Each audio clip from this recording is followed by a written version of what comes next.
നമസ്കാരം. ഏഷ്യൻ ടിവിയുടെ എപ്പിസോഡിലേക്ക് എല്ലാ മനഃപ്രേക്ഷകർക്കും സ്നേഹം നിറഞ്ഞ ഹൃദയം നിറഞ്ഞ സ്വാഗതം. നമ്മുടെ വിഷയം, ഒരു കൂവളം വീട്ടിലുണ്ടെങ്കിൽ ശ്രദ്ധിക്കേണ്ടതായിട്ടുള്ള കാര്യങ്ങൾ, അതിനെ ആചരിക്കേണ്ട രീതികൾ. അതായത് ശിവസാന്നിധ്യം, ശിവസങ്കല്പത്തിലുള്ള ഒരു വൃക്ഷമാണ് കൂവളം എന്ന് പറഞ്ഞു കഴിഞ്ഞാൽ. ഭഗവാന്റെ തൃക്കണ്ണിനെ കാണിക്കുന്ന രീതിയിലുള്ള 3 ഇലകളാണ് അതിൻ്റെ ഒരു ദളത്തിന് വരിക. അപ്പം കൂവളം പല കൂവളമുണ്ട്. കൂവളം ഒരുപാട് ചെറുകൂവളം, വലിയ കൂവളം, കാട്ടുകൂവളം, നാട്ടുകൂവളം, അതുപോലെ ഈ വില്ലുപത്ര കൂവളം, അങ്ങനെയൊക്കെയുള്ള മഹാവില്ല് കൂവളം, ഇങ്ങനെയൊക്കെ ഒരുപാട് കൂവളത്തിൻ്റെ വെറൈറ്റികളുണ്ട്. എന്നിരുന്നാലും നമ്മൾ പ്രധാനമായിട്ട് നമ്മൾ കാണുന്നത് വലുതോ ചെറുതോ ആയിട്ടുള്ള 3 ഇലകളുള്ള ഒരു കൂവളത്തിനെയാണ് കാണുക. കേരളത്തിൽ വളരെ ചുരുക്കമായിട്ട് ഒറ്റ ഇലയുള്ള കൂവളങ്ങളും കണ്ടുവരാറുണ്ട്. അതും വിരളമല്ല, അതും കുറവാണ് എന്ന് മാത്രം. അപ്പം എന്തായാലും ഈ കൂവളം തെക്ക് ഭാഗം, തെക്ക് കിഴക്ക് ഭാഗം, കിഴക്ക് ഭാഗം ഒക്കെ ഏറ്റവും ഉത്തമമായിട്ടാണ് പറയപ്പെടുന്ന ദിക്കുകളാണ്. ഒരു കൂവളം നമ്മുടെ വീട്ടിലുണ്ടെങ്കിൽ നമുക്ക് ഒരുപാട് രോഗങ്ങൾ കുറയും സയൻറ്റിഫിക്കലായിട്ട് പറയാറുണ്ട്. അതായത് കൂവളം ഒരുമാതിരിപ്പെട്ട എല്ലാ കഷായങ്ങളും എടുക്കുന്നതിന് ഔഷധ ഗുണമുള്ളൊരു സസ്യമാണ്, ഔഷധ ഗുണമുള്ള വൃക്ഷമാണ്. അപ്പോൾ അതിൻ്റെ പഴയ കാലത്തൊക്കെയാണ് രോഗങ്ങളുള്ളവർക്ക് ഈ കൂവളത്തിൻ്റെയൊക്കെ തടി വെട്ടിയെടുത്ത് അതുകൊണ്ട് കട്ടിലൊക്കെ ഉണ്ടാക്കി അതിനെ കിടത്തി കഴിയുമ്പോൾ ഇവർക്ക് രോഗങ്ങളൊക്കെ ശമിക്കുന്ന അവസ്ഥകളൊക്കെ പറയപ്പെടാറുണ്ട്. അപ്പോൾ ആ കൂവളം നമുക്ക് ഈ പറഞ്ഞ തെക്ക്, കിഴക്ക്, കിഴക്ക് ഭാഗങ്ങളിൽ, കിഴക്ക് വടക്കേ ദിക്ക് മധ്യമായിട്ടും വടക്ക് മധ്യമായിട്ടും പടിഞ്ഞാറ് അധമമായിട്ടും ഒക്കെ പറയപ്പെടാറുണ്ട്. അപ്പോൾ എന്തായാലും നമുക്ക് സ്ഥാനത്ത് നിൽക്കുന്ന കൂവളങ്ങൾക്ക് പ്രത്യേക ഒരു ചൈതന്യം ഉണ്ടാവും. അവിടെ നമുക്ക് ഒരു തറ കെട്ടി അവിടെ ഒരു ഓടോവലും വെച്ച് നിത്യം വിളക്ക് കത്തിക്കുന്നത് ശിവസാന്നിധ്യം വർദ്ധിപ്പിക്കാൻ സഹായിക്കും. ശിവസാന്നിധ്യമുള്ള ഭൂമിയിലേത് ഉണ്ടാവും എന്നാണ് പഴയ കാലത്തൊക്കെ പറയപ്പെടുന്നത്.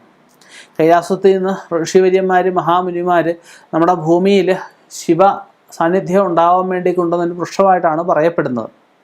ഭൂമിയിൽ എന്ന് വെച്ചാൽ നമ്മുടെ മനുഷ്യ നന്മയ്ക്കായിട്ട് ഓരോ ഗ്രഹങ്ങളിലായാലും ക്ഷേത്രങ്ങളിലായാലും ഒക്കെ കൊണ്ടുവന്നതായിട്ടൊക്കെയാണ് പറയപ്പെടുന്നത്. ശിവപുരാണത്തിൽ പറയുന്നത് വെച്ച് കഴിഞ്ഞാൽ നമുക്കൊരു ദിവസം നമഃശിവായ ജപിച്ച് 7 പ്രദക്ഷിണം വെച്ച് കഴിഞ്ഞ് കഴിഞ്ഞാൽ, ശിവപുരാണം വായിക്കുന്ന ആചാര്യന്മാർ ഇങ്ങനെ തന്നെയാണ് പറയുക, 7 പ്രദക്ഷിണം വെച്ച് കഴിഞ്ഞാൽ പാപശമനം ഉണ്ടാവുമെന്നാണ് പറയപ്പെടുന്നത്. പ്രദോഷത്തിന്, അതായത് ത്രയോദശി നമ്മൾ നോക്കാറുണ്ട്, വെളുത്ത വർഷത്തിലും കറുത്ത വർഷത്തിലും ഒക്കെ അല്ലേ. ആ ത്രയോദശി ദിവസം കുവളച്ചൂട്ടിൽ 7 കുടം വെള്ളം ഒഴിക്കുന്നത്, 7 പാത്രത്തിൽ നമുക്ക് 7 തരം നിവേദ്യങ്ങൾ ഉണ്ടാക്കി ശിവസങ്കല്പത്തിൽ വെക്കുന്നത് ശ്രേഷ്ഠമായിട്ട് പറയപ്പെടാറുണ്ട്. അതുപോലെ പഴയ കാലപ്പഴക്കം ചെന്ന കൂവളങ്ങൾ ഉണങ്ങിപ്പോവുക അല്ലെങ്കിൽ ഇടിവെട്ടുന്ന അവസ്ഥകളൊക്കെ ഉണ്ട്.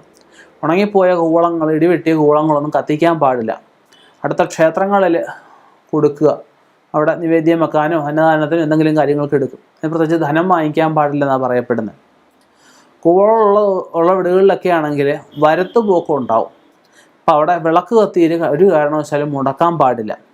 ആരെങ്കിലും ഒരാളെങ്കിലും ശുദ്ധമായിട്ട് വന്നിട്ട് ഒന്നും പറ്റിയില്ല ത്രിസന്ധ്യയ്ക്കായാലും വിളക്ക് കത്തിച്ച് വെക്കുക, അത് മസ്റ്റാണ്. ഇനിയും പഴക്കം ചെന്ന കൂവളങ്ങളിൽ ഭസ്മക്കൂവളം എന്ന് പറയാറുണ്ട്.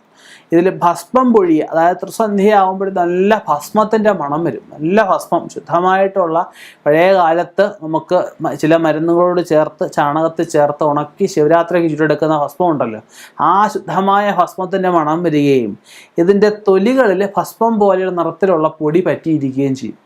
അപ്പം അങ്ങനെയൊക്കെയുള്ള കൂവളങ്ങൾ നമുക്ക് പഴയ കാലത്ത് നിധികോശ ധനായാമം എന്ന് വെച്ച് കഴിഞ്ഞാൽ ഒരു പ്രമാണം അനുസരിച്ചിട്ട് ഇത് നിധികൾ പോലും ഉള്ളതായിട്ട് പറയപ്പെടുന്നുണ്ട്. ഇതിൻ്റെ അടിയിലൊക്കെ എന്ന് വെച്ചാൽ പറഞ്ഞാൽ കൂവളം വെട്ടണം, അല്ലെങ്കിൽ അടിയിൽ നിധി എടുക്കണം എന്നല്ല ഞാൻ പറഞ്ഞ്, അർഹതപ്പെട്ടവർക്കേ കിട്ടത്തുള്ളൂ എന്ത് തന്നെ ആയാലും. അപ്പം നമ്മുടെ ദൗത്യം എന്ന് വെച്ച് കഴിഞ്ഞാൽ നമ്മളതിനെ ആചരിക്കുക, മഹാദേവനെന്ന് കണ്ട് പ്രാർത്ഥിക്കുക, ഇതിനെ ഇരുമ്പ് തൊടാതിരിക്കുക.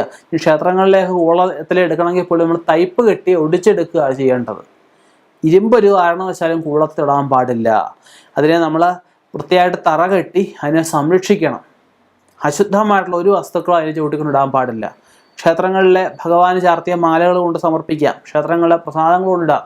എന്നുവെച്ചാൽ ക്ഷേത്രങ്ങളിൽ നമ്മൾ കഴിച്ചതിൻ്റെ ബാക്കിയുള്ള നിവേദ്യങ്ങൾ കൊണ്ട് സമർപ്പിക്കാൻ പാടില്ല. അതുപോലെ ഈ കൂവളത്തറയിൽ എന്തെങ്കിലുമൊക്കെ ജീവികളൊക്കെ ചത്ത് കിടന്നാൽ നമുക്ക് വരാൻ പോകുന്ന അനർത്ഥങ്ങളെ അവിടെ കാട്ടിത്തരുന്നത്. കൂവളത്തലയിൽ വിളക്കത്തിനും കൂവളത്തറയിൽ വിളക്കത്തിനും തുടങ്ങിക്കഴിഞ്ഞാൽ ഒരിക്കലും മുടക്കാൻ പാടില്ല എന്ന് പറയും. അങ്ങനെ കൂവളമായിട്ട് ബന്ധപ്പെട്ട് ഒരുപാട് കാര്യങ്ങളുണ്ട്. ചേരാണെങ്കിൽ എന്തെങ്കിലും കാര്യങ്ങൾ ഇപ്പം ഉദാഹരണം, വീടിൻ്റെ ഫ്രണ്ടിലാണ് കൂവളം നിൽക്കും, വീട്ടിൽ കടമുറി പണിയണം, വീടിന് വേറെ പണിയണം, നമ്മളൊന്നും നോക്കാതെ വേണ്ടി കൂവളം വെട്ടും. കൂവളം വെട്ടുന്നതൊക്കെ വളരെ ദോഷമാണ്.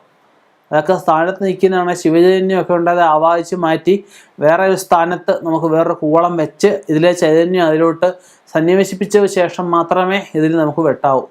അതും വെട്ടുന്ന ദിവസമൊക്കെ നോക്കിയിട്ട് വേണം വെട്ടാനായിട്ട്. വെട്ടിയാലും ഇത് നമ്മൾ കൊടുത്ത് വില വാങ്ങിക്കാൻ പാടില്ല. അങ്ങനെയുള്ള കുറേ കാര്യങ്ങൾ കൂവളത്തിൽ ശ്രദ്ധിക്കാനുണ്ട്. അപ്പം ചില വീടുകളിലൊക്കെ കണ്ടില്ലേ, പെട്ടെന്ന് ഇഷ്ടം പോലെ കൂവളങ്ങൾ ഇതിൻ്റെ വേര് പൊട്ടിക്കിളിക്കുന്ന അവസ്ഥയാണ്. കൂവളം അയ്യ നിറച്ച് കൂവളമായിരിക്കും. ഇവിടെ ശിവ അനുഗ്രഹം, ശിവപ്രീതി തീർച്ചയായിട്ടും ആ ഭൂമി കാണും. ഒരുപാട് ശിവപ്രീതി അല്ലെങ്കിൽ ഒരുപാട് ശിവൻ്റെ ആയിട്ടുള്ള സാന്നിധ്യം കൂടിക്കഴിഞ്ഞാൽ അവിടെ സ്ഥാനം കൊടുക്കേണ്ട അവസ്ഥയൊക്കെ വരാറുണ്ട്. ഇപ്പം ചില ഭവനങ്ങളിൽ ചെല്ലുമ്പോൾ മുക്കുറ്റി ഭയങ്കരമായിരിക്കും, കറുക ഭയങ്കരമായിരിക്കും, ദശപുഷ്പം ഭയങ്കരമായിരിക്കും, തുളസി ഭയങ്കരമായിരിക്കും. കറുക മുക്കുറ്റിയെ ഗണപതിയാണ് കണക്കാക്കുന്നത്, ദശപുഷ്പം ഭഗവതിയാണ് കണക്കാക്കുന്നത്. അപ്പം അങ്ങനെ എന്താണെന്ന് നമ്മൾ കണക്കാക്കിയിട്ട് ഇപ്പം അവരെ കൂടുതലായിട്ട് നമ്മൾ പ്രാർത്ഥിച്ചു കഴിഞ്ഞാൽ, അല്ലെ അവർക്ക് വേണ്ടിയുള്ള വഴിപാടുകൾ അടുത്ത ക്ഷേത്രങ്ങളിൽ കൂടുതലായിട്ട് നടത്തി കഴിഞ്ഞു കഴിഞ്ഞാൽ തീർച്ചയായിട്ടും ആ ഒരു ദേവതാ സങ്കല്പങ്ങൾ അനുഗ്രഹം നമുക്ക് പൂർണ്ണമായിട്ടും അവരുടെ കടാക്ഷം നമ്മുടെ ഭവനത്തിൽ ഉണ്ടാവുകയും ക്ഷിപ്ര കാര്യസിദ്ധി, നമ്മൾ ഉദ്ദേശിക്കുന്ന കാര്യങ്ങൾ പെട്ടെന്ന് നടത്തി വരുത്താനും പെട്ടെന്ന് ആഗ്രഹങ്ങൾ സാധിച്ചെടുക്കാനും സാധിക്കുന്ന അവസരങ്ങൾ ഒക്കെ നമുക്കുണ്ടാവും. അപ്പം അങ്ങനെ ഈ കൂവളം മറ്റ് ദേവവൃക്ഷങ്ങളൊക്കെ ഉള്ള ഭൂമിയിൽ ആചരണങ്ങൾ എപ്പോഴും ശ്രദ്ധിക്കുക. ഇതൊക്കെ വെട്ടിമാറ്റുന്നുണ്ട് വളരെയധികം ശ്രദ്ധിച്ച് വളരെയധികം അത് ഭയഭക്തി ബഹുമാനത്തോടെ അതിനെ ആചരിക്കുക. തീർച്ചയായിട്ടും ഉന്നതി ഉണ്ടാവും, സംശയിക്കേണ്ട കാര്യമില്ല. ഇനിയും ഇതുപോലെയുള്ള വ്യത്യസ്തമായ വിഷയങ്ങളുമായിട്ട് കണ്ടുമുട്ടാം. നിർത്തുന്നു. നന്ദി, നമസ്കാരം.